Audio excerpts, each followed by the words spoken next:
entrou a discussão da honestidade. E eu disse, mas essa não é a questão central que nós estamos falando. Mas a administração do Brasil, evidentemente, que honesto é o mínimo que se exige. Mas somos mais. Mas parece que a honestidade também não é o forte do pré-candidato. Quando ele disse, cuide de mim e não dos meus filhos, espera um pouquinho, os filhos são extensão dele, extensão política. Só existem os filhos dele porque politicamente ele existe. Portanto, está mentindo, né? Está tergiversando. Para cima de gente que sabe das coisas, não vem enganar.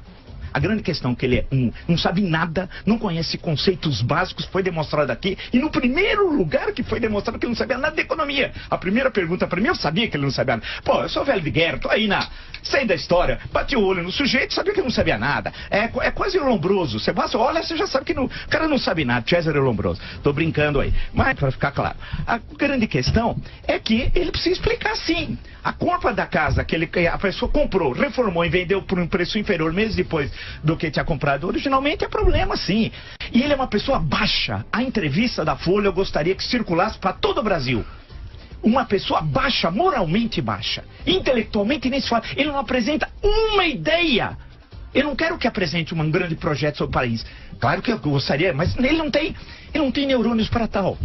É uma vergonha. Nós temos no Brasil candidatos como Lula, candidatos como Bolsonaro e outros. É uma vergonha. Nós merecemos coisa melhor. Nós somos um grande país, mas com uma elite medíocre e grande parte dela corrupta, que pode dar golpe em auxílio moradia ou fazer o petrolão. Mas são corruptos. Né? A grande questão é essa. Nós vamos mudar o país, ter um país que tenha debates políticos e ideológicos sério. Caramba, esse cenário é o cenário de 2018. Então, quando eu li a entrevista hoje muito cedinho, porque para chegar aqui com tudo lido precisa acordar no mínimo umas 4h30, 5 horas da manhã, eu fiquei estarrecido. Eu falei, poxa, alguém vai dizer assim, mas os jornalistas encaminharam a entrevista para isso. Não. Quando você é velho de guerra e quer apresentar suas ideias, você pode responder outras coisas. É uma vergonha. Em suma, aquela história da honestidade. Ah, então isso não existe. Tem coisa ali.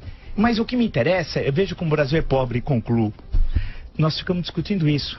Caso, auxílio moradia, os filhos. E tem gente que escolhe candidato sem saber o que ele pensa. Pode destacar uma questão. Hoje está na entrevista que eu me referi, essa daqui que está na Folha A6. Meu Deus. Da Folha de São Paulo, tal. Uma entrevista muito longa, de página inteira e com muitos dados, tal. Então, realmente é muito preocupante.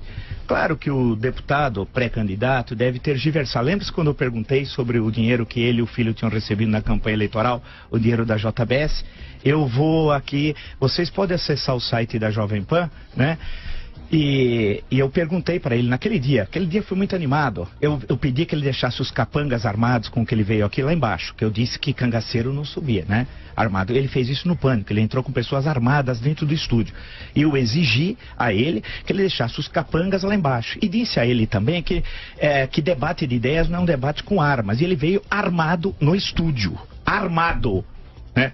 E aqui no site da Jovem Pan, ao explicar 200 mil da JBS, Bolsonaro admite que o Partido Progressista, do qual ele fazia parte, então, recebeu propina. Qual partido não recebe, ele falou. Bacana, né?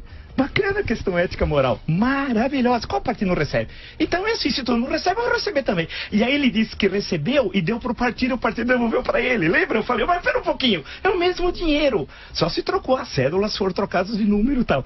A grande questão, que é triste tudo isso, né? Ou seja, nós estamos falando de uma pessoa que não tem a mínima condição de ser nem deputado e quer presidir o Brasil. Não sabe de absolutamente nada, não sabe conceitos ideológicos, não sabe de economia, não sabe de política de defesa nacional, que eu perguntei aqui, e ele não sabia nada, absolutamente. E eu fiquei vendo aquilo e falei, puxa vida, esse é o Brasil, né?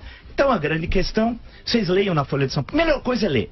A página 6, a entrevista tem como título, tem que pegar o meu patrimônio, vírgula, esquece o dos meus filhos. Pobre Brasil. Mas um dia nós seremos um grande país, mas com essa elite aqui, medíocre, parte dela, grande parte corrupta, não dá.